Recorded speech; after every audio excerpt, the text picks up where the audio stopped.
AC तो DC ceiling fan को DC में कैसे तब्दील कर सकते हैं। एक बड़ा कैपेसिटर लगाकर सीलिंग फ़ैन को डीसी में तब्दील करने का एक्सपेरिमेंट। क्या एक बड़ा कैपेसिटर लगाकर एसी सीलिंग फ़ैन को डीसी सीलिंग फ़ैन में तब्दील कर सकते हैं। इससे बिजली की बचत होगी और पंखे की स्पीड कैसी बनेगी। बिस्मिल्लाहिर्रहमानिर्रहीम। अस्सलाम वालेकुम माय यूट्यूब फैमिली फ्रेंड, क्या हालत तमाम दोस्त खैरियत से हैं। मैं हूं आपका दोस्त आसिफ हुसैन और आप देख रहे हैं मेरा YouTube channel Asif electrical. Friend, इस वीडियो में मैं आपको एक सीलिंग फ़ैन के साथ ऐसा एक्सपेरिमेंट करके दिखाने लगा हूं कैसे एक एसी सीलिंग फ़ैन को डीसी सीलिंग फ़ैन में तब्दील करते हैं। आपने बहुत से यूट्यूबरों की वीडियो देखी होगी, मगर मैं आज जो आपको दिखाने लगा हूं वो कैमरे के आगे का नहीं बल्कि कैमरे के पीछे का भी जो कुछ आपको दिखाया नहीं जाता। मगर आज की वीडियो में मैं आपको मुकम्मल एक्सपेरिमेंट करके दिखाने लगा हूं कि कैसे पंखे को एसी टू डीसी बनाया जाता है या कैसे पंखे को बड़ा कैपेसिटर लगाकर इससे बिजली की बचत की जाती है। तो चलते हैं अपने एक्सपेरिमेंट की तरफ। मगर वीडियो की तरफ आगे चलने से पहले गुजारिश है, जो दोस्त चैनल पे न्यू आए हैं या जिन्होंने अभी तक मेरे चैनल को सब्सक्राइब नहीं किया, जल्दी से मेरे चैनल को सब्सक्राइब करें। अगर आपको मेरी वीडियो अच्छी लगे तो वीडियो को लाइक लाजमी फ्रेंड बनता है। तो फ्रेंड, ये हमारे पास एक जो पंखा है सुपर एशिया का डब्बा पैक पंखा है। इसकी हम जो है पैकिंग आपके सामने खोल के आपको दिखलाएंगे। ये पंखा अभी हमने खोला नहीं है, मुकम्मल डब्बा पैक जो पंखा है इसकी पैकिंग हम आपको खोल के दिखाते हैं। फिर हम आपको बताते हैं कि इसके साथ हमने क्या करना है और कैसे इससे बिजली की हम बचत कर सकते हैं। तो फ्रेंड, ये पंखा खुल गया है और आपको दिखाई दे रहा है ये मुकम्मल जो है वो अभी खुला नहीं, पहले फर्स्ट टाइम मैं इसे खोल रहा हूँ। तो ये इसके अंदर से पैकिंग सारी इसकी है। तो पंखा हम बाहर निकालेंगे और निकालने के बाद इसे मुकम्मल फिट करके चला के आपको दिखाएंगे। तो चलाने से पहले हम जो है इसका कनेक्शन करेंगे, इसके साथ जो राड लगाएंगे। तो राड लगाने के लिए हमें इसका ऊपर का कवर उतारना पड़ेगा। इसका कवर उतारने से पहले मैं आपको एक चीज़ दिखलाता जाऊँ जो कंपनी ने इस पर प्रिंट की हुई है। ये देखें, सुपर एशिया का पंखा है, ये फुल साइज़ का पंखा है और इसके जो वाट हैं वो आपको नज़र आ रहे होंगे। ये 80 वाट का पंखा है। ये सीलिंग फ़ैन जो है 80 वाट का है। ठीक है फ्रेंड, अब हम इसे जो है वो मुकम्मल फिट करते हैं।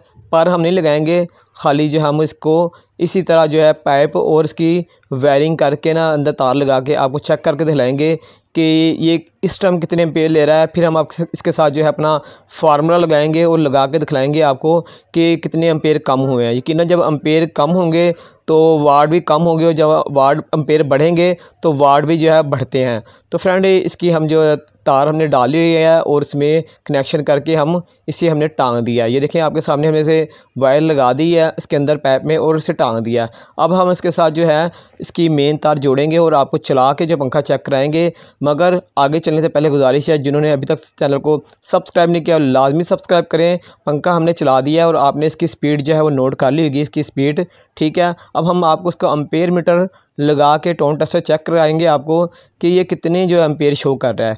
तो आपको नज़र आ रहा होगा कि 0.34 जो है ये एम्पेयर 34 जो एम्पेयर ये शो कर रहा है। ये हमारा एम्पेयर मीटर हमने इसे लगाया हुआ है।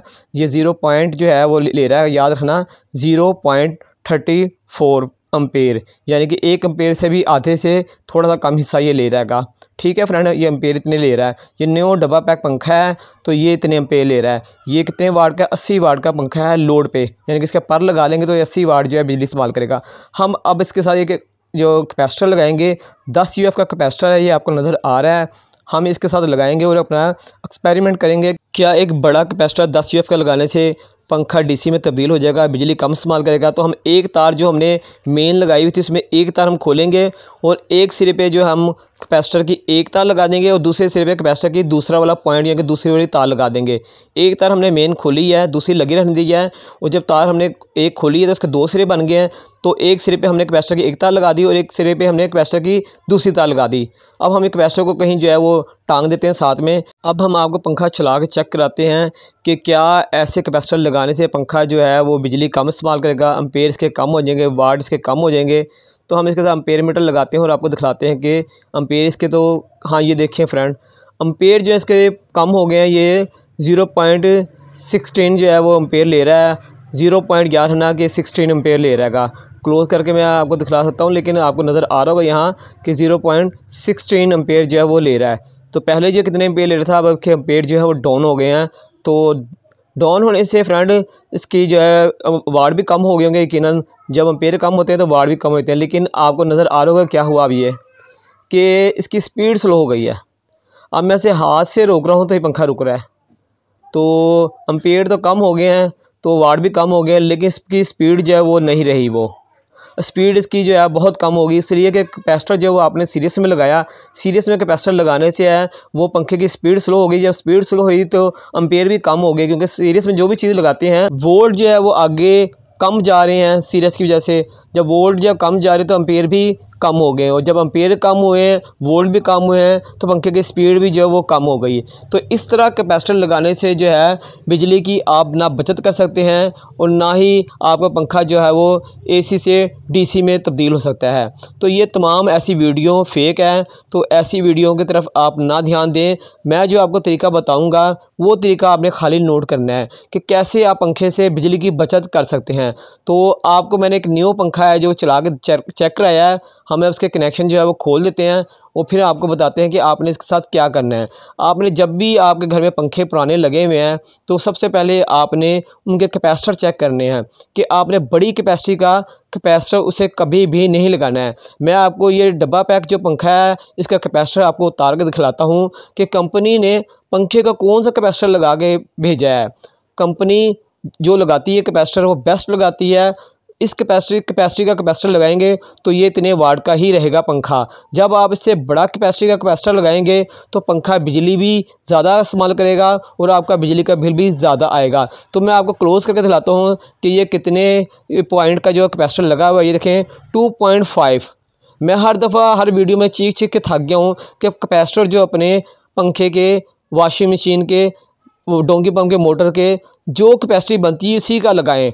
आप लोग जो है अपनी तरफ से जाते हैं दुकानदार से कैपेसिटर ला के लगा देते हैं, ये गलत करते हैं। पंखे के लिए 2.5 का कैपेसिटर बना है, कंपनी ने बनाया है। अगर आपके वहाँ वोल्टेज का मसला है तो अपना वोल्टेज का मसला हल करवाएं। ये नहीं कि पंखे को बड़ा कैपेसिटर लगा के पंखे की वाइंडिंग ख़राब कर दें, हीट कर दें। जब पंखे की वाइंडिंग हीट हो जाएगी, ख़राब हो जाएगी, तो यकीनन वो एम्पेयर भी ज़्यादा बढ़ेंगे, वाट भी ज़्यादा बढ़ेंगे और आपका बिजली का बिल भी ज़्यादा आएगा। तो आज ही आप तमाम जो पंखे हैं उनके कैपेसिटर जो है वो चेक करें। अगर जो बड़े कैपेसिटर लगे हैं तो उसकी जगह पे 2.5 का कैपेसिटर लगाएं। अगर जो आपके पंखे को स्पीड स्लो हो गई है, अगर स्पीड स्लो हो जाती है तो आप 3 UF का लगा दें। लाजमी नहीं आप 3.5 लगाएं या 4 UF का लगाएं या 4.5 लगाएं पंखे को। सीलिंग फैन के लिए जो बेस्ट कैपेसिटर है वो 2.5 का है। ज़्यादा आपके यहाँ बिजली का मसला है तो आप 3 UF का लगा दें, लेकिन इससे बड़ा लगाना जो है पंखा वो बेवकूफ़ी है। मैं तो ये कहूँगा कि आप पंखे के साथ भी जो है वो ज़्यादती कर रहे हो और अपने जेब के साथ भी। यकीनन आप बड़े कैपेसिटर लगाएंगे तो बिजली का बिल भी ज़्यादा आएगा और आपका पंखे की लाइफ भी कम हो जाएगी, क्योंकि बड़ा कैपेसिटर लगाने से पंखे की जो है वो लाइफ कम होती है। पंखे को जो है वो करंट आगे ज़्यादा मिलता है, जिसकी वजह से उसकी वाइंडिंग जो है वो कमज़ोर हो जाती है, यानी कि हीट हो जाती है। और जहाँ पंखे ने अगर 5 साल या 10 साल चलना है तो उसकी लाइफ हाफ रह जाती है, यानी कि आधे 5 साल चलेगा तो 2.5 साल रह जाएगी, क्योंकि कैपेसिटी बड़ी लगा दी आपने। कंपनी भी लगा के भेज सकती है बड़ा कैपेसिटर। कंपनी नहीं चाहती कि आपको हवा ज़्यादा दें हम, ताकि उनके सीलिंग फैन ज़्यादा सेल हो, लोग ज़्यादा एक दूसरे को मशवरा दें कि आप ये वाली कंपनी का पंखा इस्तेमाल करें, ये बहुत अच्छी हवा देता है। तो यकीनन कंपनी के जो इंजीनियर है वो समझदार है, उनको पता है जो हमने अंदर वाइंडिंग लगाई है वो किस कैपेसिटी की अंदर वाइंडिंग है और उसका कौन सी कैपेसिटी का कैपेसिटर लगना चाहिए। तो फ्रेंड हमेशा जो है वो कैपेसिटर जो है वो कंपनी के ही नंबर के हिसाब से लगाएं, अपनी तरफ से या दुकानदारों की मर्ज़ी से ना लगाएं। अगर जो आपका पंखा ज़्यादा पुराना हो गया है तो फिर आप से 3 UF का लगाएं। 3 से ऊपर जाना, 4 या 4.5 पे जाना जो है बेवकूफ़ी है। इससे अच्छा है कि आप जो है पंखा वाइंड करवा लें। इससे बड़ा कैपेसिटर लगाने से बेहतर है कि पंखा आप वाइंड करा लें। अगर जो आपके पंखे की वाइंडिंग हीट हो गई है बड़ा कैपेसिटर लगाने की वजह से या वोल्टेज की वजह से या पुराना होने की वजह से, तो आप उसे लाजमी वाइंड करवाएँ। बेफजूल के हर माह बिजली के बिल ना ज़्यादा इजाफी भरें और इतने पैसे जो है आप वो पंखे पे लगा लें, तो आपका पंखा जो है दोबारा 80 वाट में या 70 वाट में जो वो या 90 वाट में हो जाएगा। तो फ्रेंड उम्मीद है आपको मेरी बात जो है वो समझ लग गई होगी कि मैं क्या कहना चाहता हूँ। अगर कुछ आपकी बात नहीं समझ लगी तो आप मेरे व्हाट्सएप पे वॉइस मैसेज करके आप मुझसे अपने सवाल का जवाब पूछ सकते हैं। तो फ्रेंड आज तक के लिए इतना था। उम्मीद है आपको मेरी वीडियो अच्छी लगी होगी। अगर आपको वीडियो मेरी अच्छी लगी तो वीडियो को लाइक करें और मेरे चैनल को सब्सक्राइब करें और अपने दोस्तों में शेयर भी करें। मैंने और भी बहुत सी वीडियो बनाई हुई है AC/DC के बारे में, काफ़ी मैंने इन्फॉर्मेशन दी हुई है वीडियो में, और सोलर पैनल के बारे में, इलेक्ट्रिक एशिया रिपेयरिंग के बारे में, घरेलू वायरिंग के बारे में, कैसे आप एक UPS को सोलर में तब्दील कर सकते हैं इन्वर्टर में, तो उसके बारे में बहुत सी मैंने वीडियो बनाई हुई है, अच्छी अच्छी वीडियो बनाई हुई हैं। तो आप मेरे चैनल का जब विज़िट करेंगे तो उम्मीद है मुझे आप जो है कुछ ना कुछ वहाँ से सीख कर आएंगे, अपना टाइम जो है वो वेस्ट करके नहीं आएंगे। तो फ्रेंड इजाज़त दें अपने दोस्त अपने भाई आसिफ हुसैन को। इंशाअल्लाह ज़िंदगी रही तो फिर एक नेक्स्ट नई वीडियो के साथ आपकी खिदमत में हाज़िर होंगे। जब तक के लिए इजाज़त दें, अल्लाह हाफिज़।